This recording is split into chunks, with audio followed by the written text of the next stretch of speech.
course it was. Okay, well, thanks very much for coming today. I'm now pleased to introduce Anni Bailey and Rachel Connor from the Department of Health and Social Care Science Research and Evidence Directorate, who are going to be telling us about how to translate research for policymakers. And I'm handing over to you. Thank you. Lovely, thanks. I'm going to kick off. I'm hoping I get the technology right. I'm much better with Teams than with Zoom, I have to admit. So I'm Rachel Connor and I'm here with Anni Bailey, and we are from the Science Research and Evidence Directorate in DHSC. And we cover a range of areas, including the older people and frailty area. And we're what's called liaison officers. So with a link between the policymakers within the department and the analysts, and also the academic teams working for NIHR. The reason that we developed this toolkit on translating research for policymakers is that we did a project a couple of years ago about the impact of the policy research units. And when we spoke to policymakers, one of the things they said was that research outputs could be more accessible. So we developed this workshop, and I should name check a couple of colleagues here, Natalie Owen and Becky Black, who were instrumental in putting together that initial workshop. We ran it for the Older People and Frailty PRU and also a couple of other units as well. Alongside this, we developed this toolkit, and the idea is that it's a standalone piece. Now, we have called it a toolkit, but looking at it, it's kind of basically a slide pack with some links in it, but there are also some materials we could share alongside it, which gives some examples. So hopefully I can move on to the next slide. Yep. Okay, so just to explain what we're going to talk about, we're going to start off by discussing why policy research is different. We're going to talk about the importance of when we get a research request, really unpacking what that request means. Then we're going to talk about the fundamentals of outputs and the importance of plain English. Then we're also going to talk about the importance of the so what. Why is this research of relevance to a policy team? And we're going to talk about how to deliver difficult messages, including within that, how to explain uncertainty. Then we're going to talk about how to present implications and recommendations of your work. And finally, talk about how DHSC uses your research. So on the right here, we've just got a couple of cartoons to illustrate a possible mismatch between what academics might provide and what policymakers might be looking for. So at the top, you've got Calvin and Hobbes, and you've got Calvin, the schoolboy, who is putting together his homework, and he's trying to use long words within his work, possibly to impress the teacher, possibly to bamboozle them. And then underneath that, we've got what the perception might be of what policymakers are looking for from academic work, which is summing everything up nicely in a simple emoji. So why is policy research different? Well, firstly, policy making is very fast and often doesn't line up with research timescales, which do tend to be longer. And it's more valuable for policy making to receive that research at the right time. And we've got a quote here from the great Chris Whitty about an 80% right paper before a policy decision is made is worth 10 95% right papers afterwards. But he does also point out that it's very important to make the methodological implications clear when you do that. It's also really helpful to get emerging findings from projects as they go along. This is incredibly useful to policymakers. And also it's helpful if you can establish a relationship with policymakers as you go along, because then you have a better sense of what they're looking for and how to communicate with them. And Annie and I, as liaison officers, can help strengthen links with policymakers. Then on the right here at the top, we've got the policymaking triangle. At the top of that triangle, we've got evidence, very important. Then on the left, we've got delivery, and this is about what can be delivered on the ground. And then the third part is around politics, and we can't pretend that we don't exist in a political environment. Also on this page, we've got the circular diagram, which is something called the ROMEF policy cycle. And this is just a way of articulating the process that policy making goes through. So it starts at the top with the rationale for the policy. What is it trying to do? What's the problem it's trying to solve? Within that, you then think about the objectives of that policy, and as you develop those, you appraise them. Then once a policy is implemented, you want to monitor and evaluate. And then ideally within this cycle, there is also a chance to have feedback about how it's all going, and then the cycle continues. And then the last diagram there on this page is just to say that you're looking for a policy window, and this is where there is a policy idea or solutions, there's an awareness about the problem, and also political appetite for making a change. So it's important to look out for that opportunity. So when we get a research request in, or if a research request comes to you, it's important to really unpack that and see what it means. And we've developed 4 questions which are useful to ask when you get a research request. The first of these is, why is the research being requested? Around this, it's important to get a sense of the context. And sometimes you can find that the reason a policymaker wants a piece of research might not be quite the reason that they think, and what they need isn't necessarily what they initially think that they do. Second question is what the research is about. Here it's important to think about what is the problem that the policy is trying to solve, and what will be the outputs that are required. Next, you need to think about who the research is for, who's your audience, and that helps you think about how to target your outputs. And then the final one here is, when is the research needed? And this can be pretty fundamental. Think about when the deadlines are, and that can determine what kind of research is possible. And it's helpful within this process to build in time to feedback, so feedback from your policy colleagues, so you can view it as an iterative process. And this can include things like, also, as well as your outputs, having some presentation and discussion about your work. Moving on to the fundamentals of the outputs. A key thing is to include an executive summary. This is really, really important, and it should make sense on its own. Next, you want to include the background, and that can be the exam question that's being asked by the research, and also the research questions, methodology, findings and results, limitations and weaknesses. Now, your policy making audience is probably going to find the findings and the results section far more useful and interesting. Often they see you as the experts on methodology, so they would feel that you would get that bit right as standard. So they're more interested in what your research actually says. A top tip here is to think about the structure of your outputs at an early stage, and maybe even ask the end users of the research what would be most useful for them. And again, liaison officers like Annie and I can help with that. On the right, we have some examples of possible formats that work really well. The first one is the 1-3-25 page format. And the first page would be an outline of the main messages. If you think about this as your elevator pitch, what would you say to a policymaker if you had just a few minutes of their time? And that helps you really crystallize your key messages. Next would be a 3-page executive summary. Again, really important that this stands alone. And then there'd be perhaps a 25-page full report. We do sometimes get reports in that are 90 pages plus, and it can be quite difficult to encourage policymakers to devote enough time to do those 90 pages justice. So concise is good. Also do appreciate that sometimes you want to include a lot of detail that might be of interest to a particularly keen audience, and sometimes the way to do that is to include annexes. An alternative way to present your findings is through a slide pack. These can be really effective and very popular with people. A lot of ministers really love them.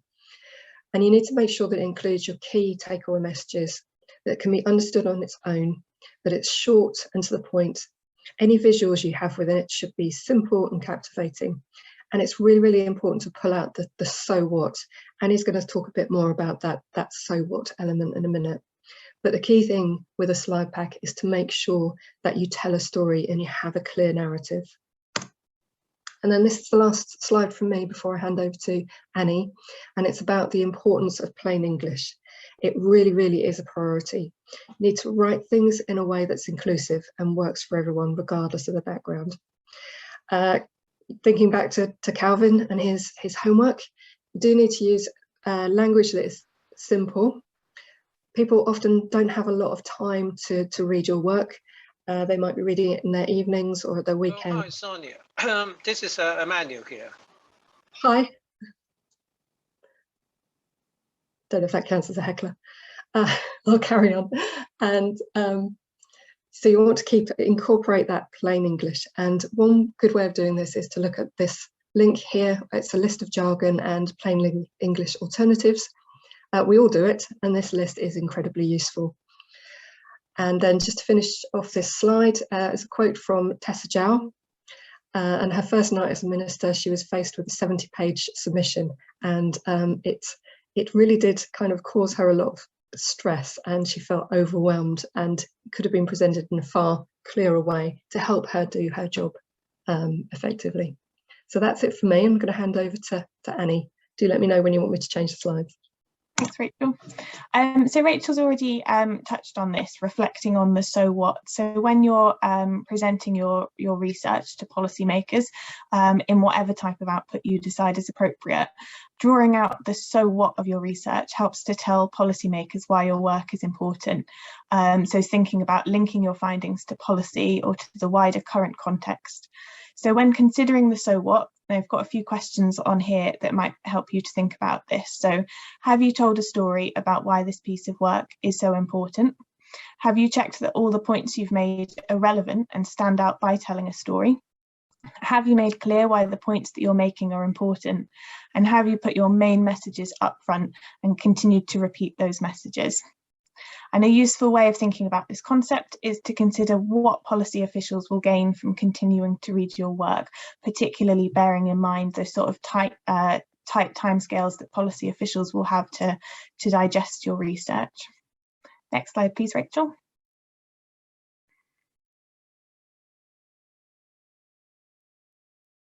Thank you. So one of the things we wanted to talk about is communicating messages, especially difficult ones, and communicating uncertainty.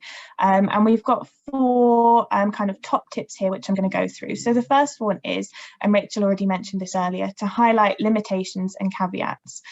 So where there are limitations in your research, make them clear and explicit and explain why they matter.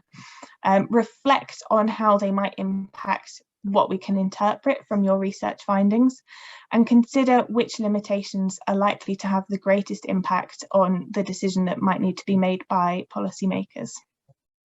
It's really important to not oversell your findings. If you've got findings which aren't conclusive, that's okay, but be clear about what conclusions we can and can't take from the evidence. And make sure that you're presenting this in a balanced way. Avoid quantifying or overstating, especially when you're dealing with qualitative evidence. Policymakers need to know about all your findings, so you have to be careful about how you present them in terms of what comes across most prominently. If you've got difficult messages that you need to convey through your research, then the best thing to do is to just be direct and clear. It can help to manage expectations before you submit your output to policymakers. So liaison officers like Rachel and I can help with this, but also if you already have a relationship with policymakers, to have that conversation with them in advance, particularly if you've had the opportunity to share emerging findings as you go through, to let them know that this difficult message is coming. Make sure that all of the arguments you're making are coming through based on the evidence rather than any opinions. And remember that policy officials are looking to researchers for an impartial and unbiased view. So you're going to gain their trust by telling them difficult messages. But on the next slide, we'll go into a bit more detail on how to do that. And then when you have the task of explaining uncertainty, consider what decision makers must, should, or could know, and that can also be helpful when thinking about sort of those tight timescales that they might have to read your work. If uncertainty means that we can't draw a straightforward conclusion, then focus your communication on what the analysis can tell us, which also goes back to highlighting those limitations and caveats. And remember that a good relationship with a policymaker will help you to understand what their motivations are for requesting this research and what they're going to do with your research, and that can help you to understand how to present it to them. Next slide, please, Rachel. Thank you. So just going into a bit more detail on explaining uncertainty, it's really important that we don't let uncertainty undermine confidence in the analysis. So remembering to focus on what the analysis does tell us. And how you present that is really important. So terms like low risk or very likely can be interpreted very differently by different people. So if possible, attach a numerical probability and then use such terms in support rather than in isolation. And present information in both positive and negative framing, which will remind the reader that the chance of failure exists and how large it is. And that means that we reduce the possibility that that's overlooked. It's really important to remember that the more clear and direct you can be, the greater trust you'll build between policymakers and yourselves as researchers. I'll skim those reminders at the bottom because we've gone through them already. So if you could go to the next slide, please, Rachel, thank you. So when thinking about presenting implications and recommendations for research, we've got some do's and don'ts on the screen. So definitely do ground any recommendations in objective evidence. Highlight actions early and identify who is responsible. Be sensitive in the delivery of both implications and recommendations, and be diplomatic. This is particularly thinking about any messages that are potentially difficult or any uncertainty around that. It's really important to take into account the wider context within which your research fits. Choose your language carefully and focus on the objective information that you have. And then remember to manage expectations. So this is both your own and policymakers.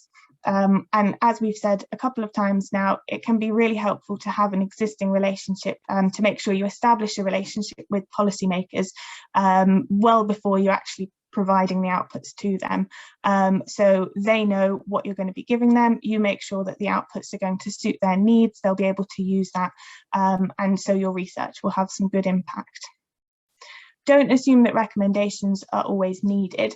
It's good to check with policymakers before you provide them in case they actually didn't want them, and then that's a kind of waste of your time. And remember that your recommendations need to be realistic. So think about within the context in which you're operating and this policy is operating, think about what is achievable and feasible. Thanks, Rachel.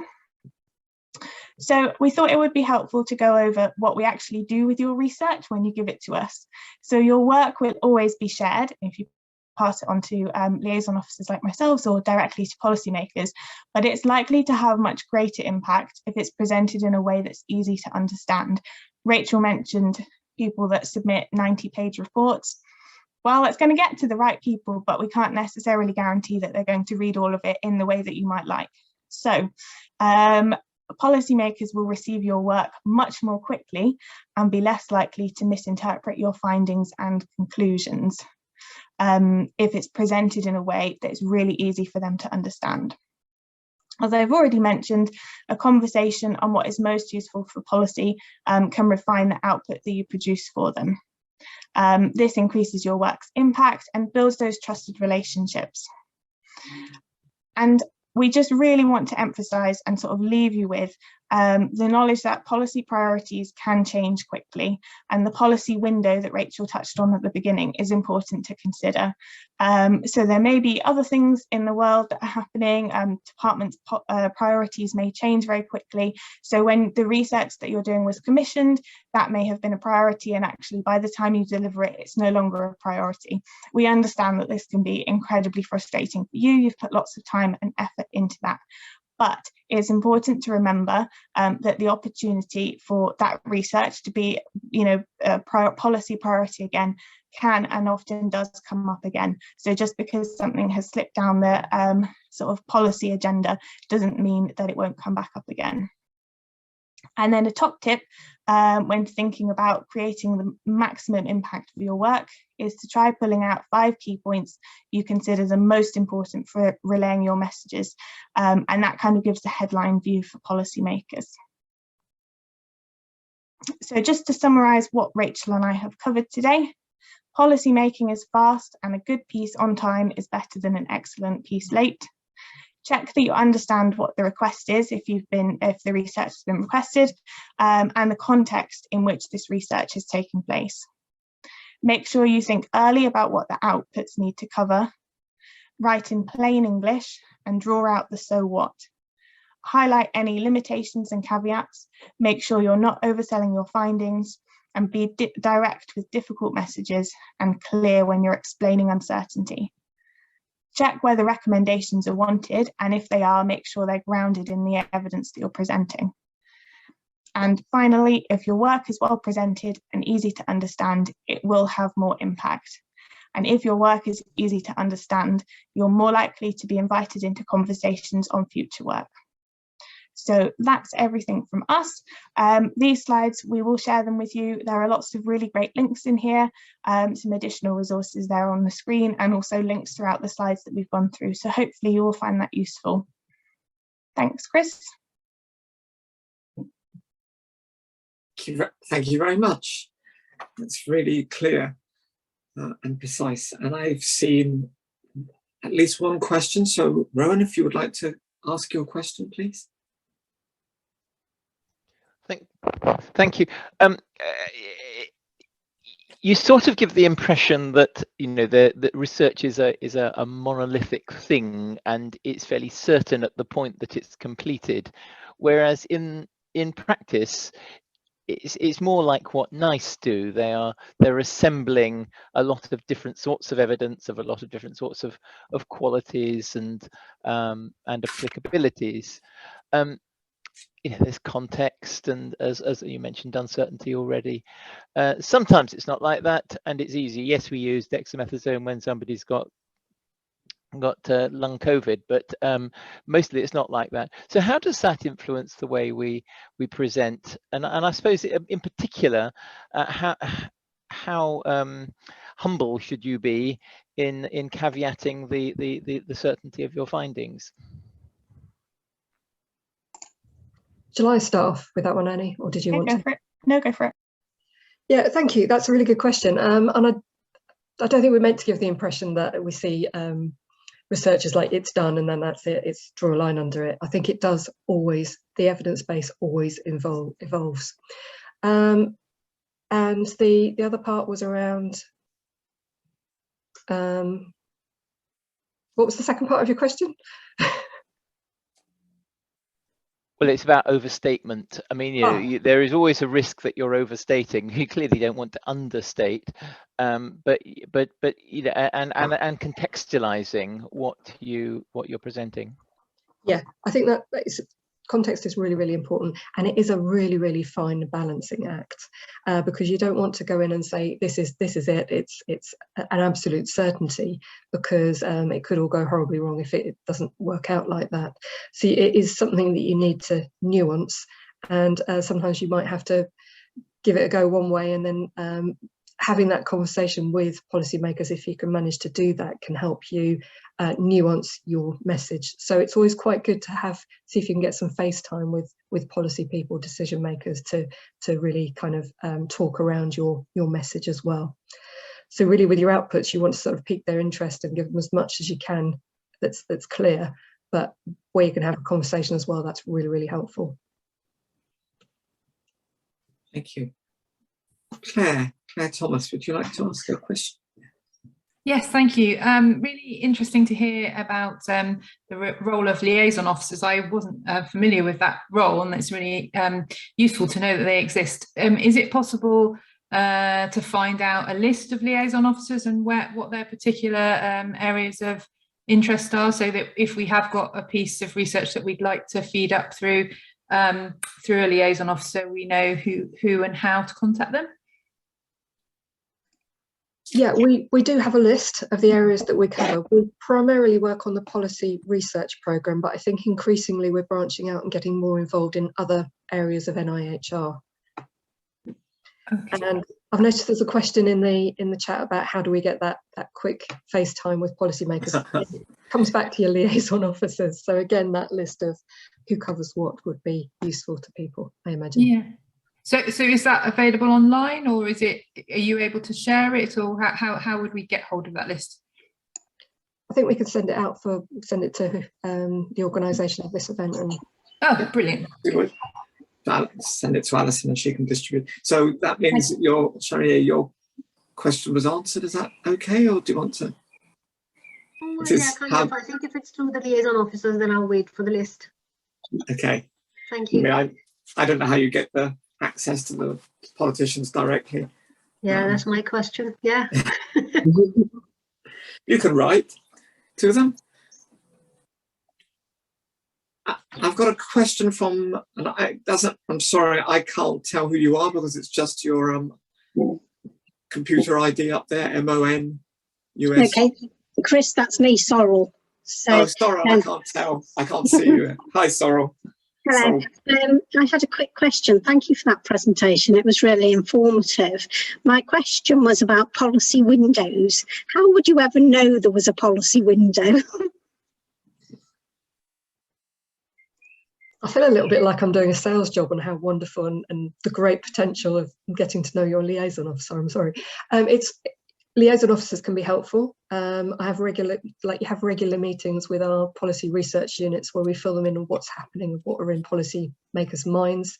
The other thing is kind of keep your ear to the ground, read some of the things that are going on in some of the more popular newspapers is one thing that I've heard suggested, and also what's going on with the all-party groups. The APPGs can sometimes give you an indication of what might be sort of rumbling around and coming up shortly. I'll also just add to that, things like any ministerial speeches can be really helpful to see sort of what their policy directions are, and also keeping an eye on Hansard, where you can see what parliamentary questions are coming in, because that can also be really helpful to get a sense of what MPs are asking of the ministers in what different topics, and therefore to sort of anticipate what might become key interest areas in the future. Thank you. Thanks. So I can't see any other questions. Are there any other questions you'd like to shout out? Okay.